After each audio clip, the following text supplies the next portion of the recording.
अस्सलाम वालेकुम student. My name is Hakeel Ahmed. English grammar पढ़ाऊंगा आज मैं इंग्लिश मास्टर चैनल से। इंग्लिश ग्रामर में मेरा टॉपिक है प्रीपोजिशन।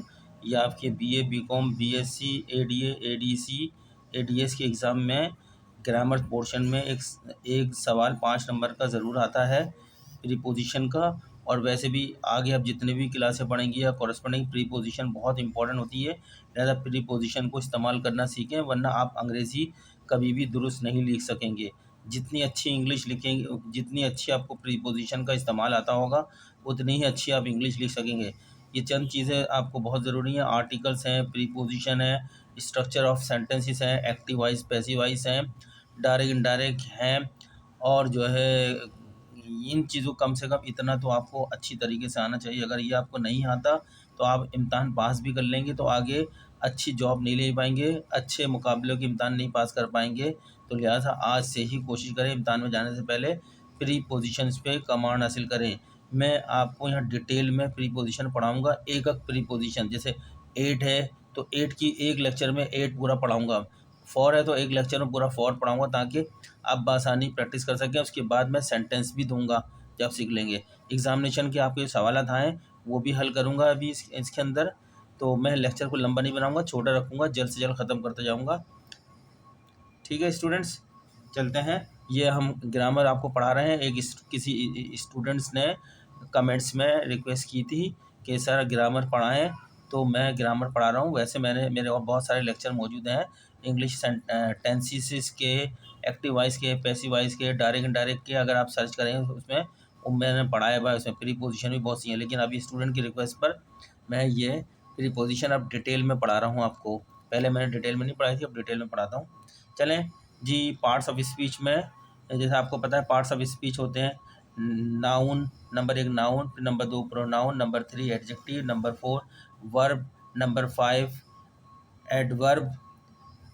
एडवर्ब, फिर उसके बाद प्रीपोजिशन। छठे नंबर पर प्रीपोजिशन आती है। हम आज ये प्रीपोजिशन सीखने जा रहे हैं।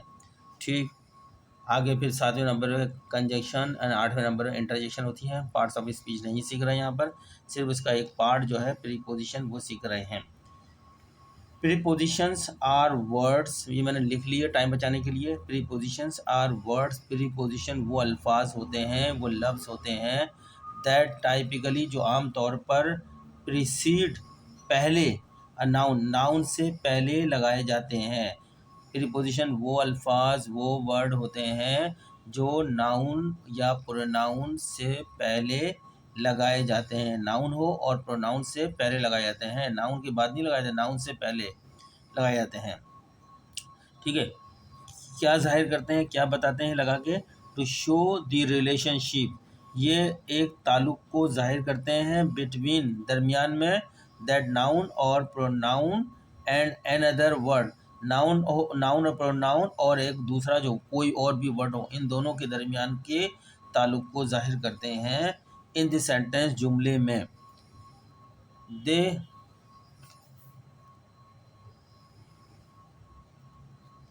दे ऑफन, वो अक्सर, दे मीन प्रीपोजिशंस, अक्सर इंडिकेट, जाहिर करते हैं, लोकेशन को जाहिर करते हैं।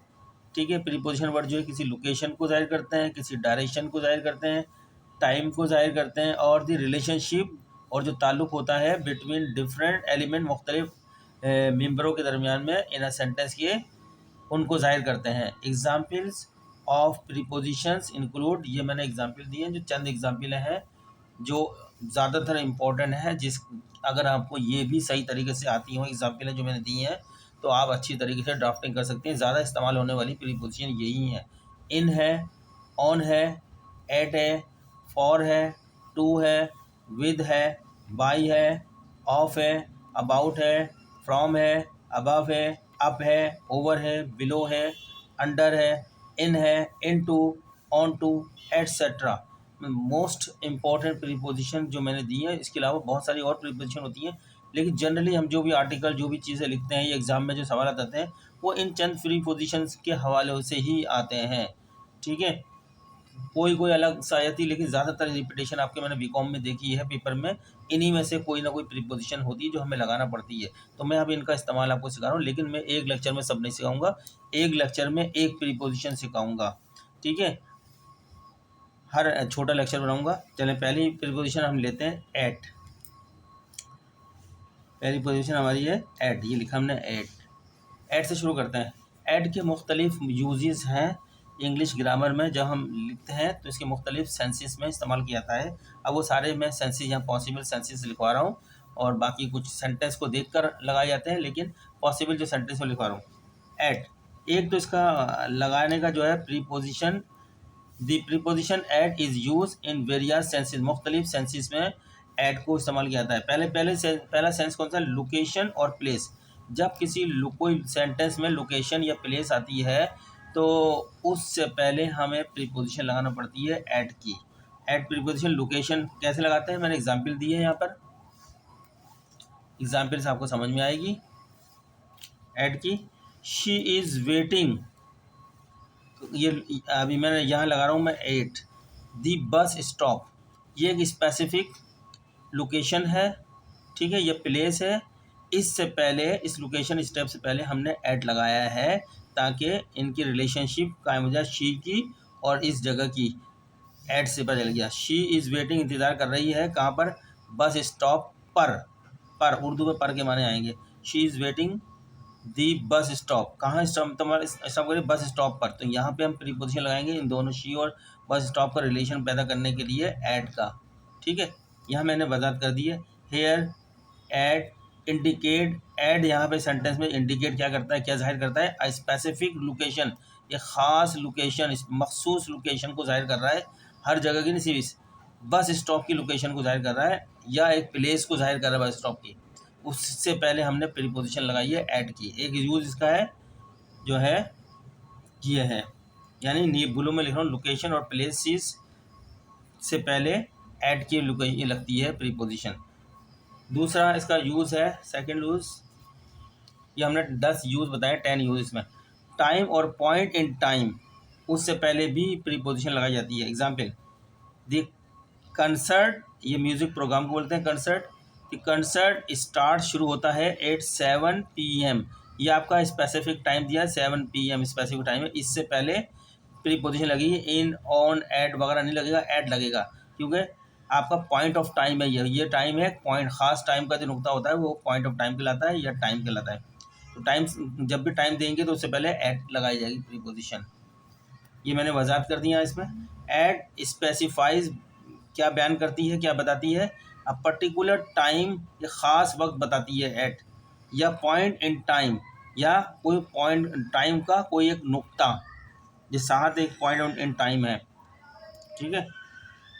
नंबर 3 इसका सेंस है या यूज़ है इसका, इवेंट, किसी इवेंट्स या गैदरिंग, कोई मजमू होता है गैदरिंग, जहाँ लोग आते हैं, कोई सालगिरह होती है, कोई शादीशुदा होती है, तो गैदरिंग होती है इवेंट्स की, उस इवेंट को ज़ाहिर करने से पहले हम प्रीपोजिशन लगाते हैं। एग्जाम्पल देता हूँ मैं, आई सॉ हेयर और दी पार्टी।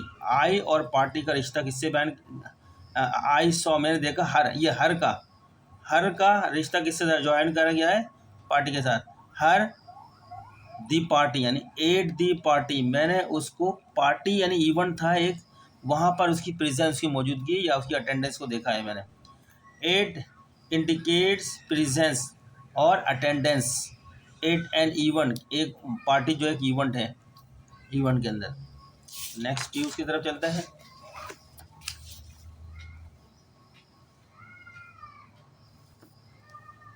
ठीक है स्टूडेंट, नज़र आ रहा है? यूज़ नंबर इसका 4।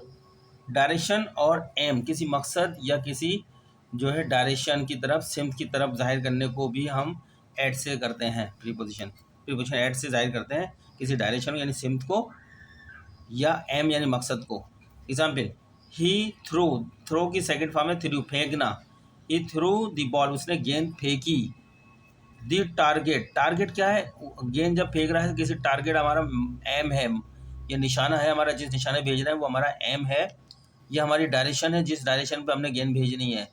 तो इस डायरेक्शन या इस एम, ये हमारा टारगेट है, इससे पहले हम एट लगाएंगे प्रीपोजिशन एट। तो इन दोनों के दरमियान में ही जो फेंकने वाला है और टारगेट जो है रिलेशन कायम हो जाएगा। ठीक है, ये टारगेट क्या है आपका नाउन है, क्योंकि दा लगता है ना किसी जगह या ए लगता है किसी जगह पर, तो वो आपका नाउन होता है, याद रख लेगा। नाउन से की पहचान क्या है, ए लगा होगा, एन लगा होगा या दा लगा होगा। ठीक है, नाउन के आगे तो ये आपका नाउन है, दा लगा हुआ इसमें, तो इससे पहले लगाएंगे एट। यहाँ मैंने वजाहत कर दी है। हेयर एट शोज, ये एट क्या जाहिर कर रहा है इसमें, द डायरेक्शन को जाहिर कर रहा है या एम ऑफ द एक्शन, जो एक्शन आप ले रहे हैं गेंद फेंकने का, थ्रो करने का, बॉल को फेंकने का जो एक्शन ले रहा है उसका जो मकसद है क्या है, टारगेट पे पहुंच जाए। ये टारगेट किस इस एक्शन के एम को या टारगेट को जाहिर कर रहा है। नंबर 5 इसका यूज, नंबर 5 स्टेट हालत होती है और कंडीशन को भी हालत बोलते हैं, स्टेट को भी बोलते हैं। इसमें भी एट इस्तेमाल होता है इन हालत को मेंशन करने से पहले। Example, she is at is एक हालत है, यानी आराम सुकून की हालत में है ये। इस हैप्पी कोई भी हालत को हम जाहिर करेंगे, जब उसको कंडीशन जाहिर करेंगे तो हम उससे पहले एट लगाएंगे। At, she is at is. यहाँ पे एट डिनोट जाहिर करता है अ पर्टिकुलर स्टेट, एक ख़ास हालत को जाहिर करता है और एक ख़ास कंडीशन को जाहिर कर रहा होता है यहाँ पे, यानी वो सुकून की हालत में, आसानी की हालत में इस वक्त। नंबर 6 यूज़ को देखते हैं। यूज़ नंबर 6 आपको नज़र आ रहा होगा। एक्टिविटी और एक्शन को भी जाहिर करने के लिए एट लगाया जाता है उससे पहले। एग्जाम्पल है, she is good at singing. Singing जो है उसका उसकी एक्टिविटी है, उसका प्रोफेशन है, उसमें ये बहुत परफेक्ट है एट। तो इस सिंगिंग जब वो अच्छी गा रही है तो उससे पहले, सिंगिंग से पहले उसका एट, उसके प्रोफेशन से पहले एट लगेगा। एट इंडिकेट जाहिर करता है प्रोफिशिएंसी यानी महारत, एक्सपर्टीजनेस को जाहिर करता है, या स्किल महारत को जाहिर करता है इन एन एक्टिविटी। एक्टिविटी क्या, गाने की, सिंगिंग की। उससे पहले जो आपकी जो आप एक्टिविटी कर रहे हैं उससे पहले आपका एट लग जाएगा। जो आपकी महारत है, महारत क्या गुड है इस गाने के अंदर। प्राइस और रेट, प्राइस और रेट को जब बताते हैं तो वहाँ भी एट पहले लगाते हैं प्राइस से पहले। Example, the item is price ₹8 या $8 भी कह सकते हैं, ₹8 भी कह सकते हैं। यानी इस ₹10 की जो हमने प्राइस को बताया गया है उसको एट, उससे पहले एट लगाया है। ये मैंने वजाहत कर दी। हेयर एट स्पेसिफाइज है, ये बताता है द प्राइस या रेट, शरह होती है रेट, प्राइस माने कीमत होती है, ऑफ समथिंग किसी चीज़ की कीमत या उसकी शरह को बताता है एट इसके अंदर, कि ₹10 की प्राइस है आइटम की किसी चीज़ की। आठवां इसका जो है आठवां यूजेस या आठवां सेंस जो है मेंशन करते हैं अ लोकेशन को इन लार्जर कॉन्टेक्स्ट। एक बड़े कॉन्टेक्स्ट के अंदर जब हमें लोकेशन मेंशन करनी हो तो एट लगाते हैं। हम क्या करते हैं, जैसे कराची है, पूरा कराची एक बड़ी लोकेशन है, तो कराची मैं कराची में रहता हूँ, I live in Karachi. Karachi एक बड़ा लोकेशन है, मैं इन लगाऊंगा। लेकिन कराची इन लगाने से पहले मैं अगर मेंशन करूँ अपने किसी ख़ास कराची के इलाके का जिक्र करूं तो वहाँ फिर मुझे एट लगाना पड़ेगी एक। ठीक है ना, जैसे मैं आई लिव एट नाज़ाबाद इन कराची। नाज़ाबाद जो है एक छोटा पार्ट है कराची का, तो उससे पहले मैं एट लगा दूंगा, और जो बड़ा हिस्सा है उसका उससे पहले मैं इन लगाऊंगा। देखते हैं, he lives at 123, house number 123 में रहती है, जो मेन स्ट्रीट पर है, और वो जो है ये तो छोटा पार्ट हो गया, ये एट लग गया। अब बड़ा पार्ट क्या है, इन न्यूयॉर्क, ये पूरे न्यूयॉर्क शहर में एक मेन स्ट्रीट है जहाँ पर उसका हाउस नंबर 123 है, वहाँ पर वो रहता है।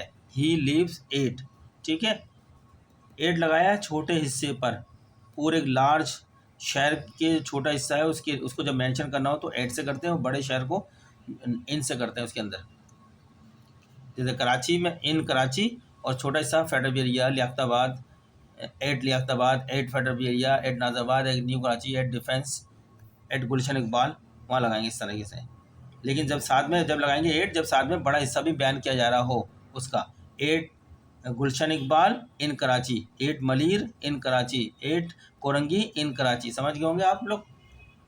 ये मेरा एट इंडिकेट जाहिर करता है, स्पेसिफाई करता है क्या, स्पेसिफिक ख़ास एड्रेस को जाहिर करता है। ये तो एक ख़ास एड्रेस, हर आदमी का एक ख़ास एड्रेस होता है ना मकान का, तो उस खास एड्रेस को जाहिर करता है। With in a larger central, एक बड़े शहर के अंदर एक खास एड्रेस में कोई शख्स रहता है तो उस एड्रेस को वो एट से जाहिर करेगा और बड़े शहर को इन से जाहिर करेगा। ठीक है, चले आगे चलते हैं पॉइंट नंबर 9 की तरफ। डिग्री और लेवल, जब डिग्री और लेवल जाहिर करना हो तो उस डिग्री और लेवल से पहले भी एट लगता है। She is eight the top of her class, उसका लेवल बता दिया, वो अपने क्लास में टॉप पर है। कहाँ पर है? टॉप पर है। तो दी टॉप, देखिए नाउन से पहले लगाया जाता है एट प्रीपोजिशन। दी टॉप यानी अपनी क्लास में सबसे टॉप पर है, उसका लेवल और उसकी डिग्री को जाहिर की जा रही है, आला दर्जे पर है वो, तो उससे पहले आप एट लगाएंगे। कोई भी नीचे दर्जे पर है, लोअर दर्जे पर है भी एट लगाएंगे, मिडिल दर्जे पर है तो एट लगाएंगे, यानी उसका लेवल जो बताया जा रहा है उस लेवल को जाहिर एट उससे पहले आपको एट लगाना पड़ता है। वो लेवल जो भी होगा वो नाउन में होगा, क्या कि दी लगा होगा या ए लगा होगा। एट डिनोट जाहिर करता है या पर्टिकुलर डिग्री, एक खास लेवल को जाहिर करता है, और यह लेवल ऑफ अचीवमेंट कामयाबी के, उसने टॉप पर पहुंचा है, कामयाबी इस लेवल पे पहुंच गया टॉप के, तो at the top of her class. Last 10 use, 10वां यूज क्या है उसका? फ्रीक्वेंसी और रेट, यानी फ्रीक्वेंसी मैंने बार बार, कितनी बार? एक बार, दो बार, तीन बार, इसको फ्रीक्वेंसी बोलते हैं। रेट भी शरह बोलते हैं, एक मरतबा, दो मरतबा, सब। Example, he goes to the gym at least 3 times a week, ये तो 3 टाइम्स है ना, 3 टाइम्स, ये इसकी फ्रीक्वेंसी है, मरतबा, इतनी मरतबा, 3 मरतबा, या इसको हम रेट भी बोलेंगे, फ्रीक्वेंसी बोलेंगे, अ वीक। तो कम से कम 3 मरतबा तो वो एक हफ्ते में जाता है जिम के अंदर। तो इस 3 टाइम्स जो है आपका नाउन है एटलीस्ट, तो यहाँ पे हमने एट लगा दिया इससे पहले। ठीक है, फ्रीक्वेंसी को जाहिर जब भी किया जाएगा या रेट को जाहिर किया जाएगा यानी शरह को, तो एक हफ्ते में कितनी बार जाता है? 3 बार जाता है, तो उससे पहले हम एट लगाएंगे, ऑन नहीं लगाएंगे, एट लगेगा। समझे? हेयर रेट स्पेसिफाइज करता है फ्रीक्वेंसी और रेट ऑफ अकरेंस, कितनी मरतबा ये वाक़या होता है उसके जाने का, अकर माने वाक़या होना। तो स्टूडेंट्स, ये मैंने एट के ऊपर डिटेल में लेक्चर दिया है आपको, तमाम इसकी सूरतें बयान करी हैं। आप इसको बार बार करें, आपके बहुत काम आएंगे, इस इम्तान में भी आएंगे, आगे इम्तान में भी आएंगे, आपकी प्रैक्टिकल लाइफ में अंग्रेज़ी लिखने में भी बहुत काम आएंगे ये। तो ये जो आप बार बार इसको देखें इम्तान से पहले, इसके बाद मैं एक एक करके 5, 6, 7 जो ताकि इम्तान की तैयार कर दूँगा, उसके बाद मैं आपके कुछ पेपर हल कर दूँगा, सारे तो नहीं कर पाऊँगा, बहुत सारे पेपर हैं, कुछ पेपर एग्ज़ाम के हल कर दूँगा ताकि आपको आप आराम से लगा सकें, समझ सकें। मिलते हैं नेक्स्ट लेक्चर में। आप इससे रिक्वेस्ट चलते हुए जो हम हमेशा करते हैं कि हमारे लेक्चर, हमारे इस चैनल को, हमारे इस लेक्चर्स को सब्सक्राइब करें, लाइक करें, और जो है इसको आगे शेयर भी करें दूसरे स्टूडेंट्स को, कमेंट्स करके भी हमें बताएं। ठीक है स्टूडेंट्स, मिलते हैं नेक्स्ट लेक्चर में, टाइम बचाते हैं।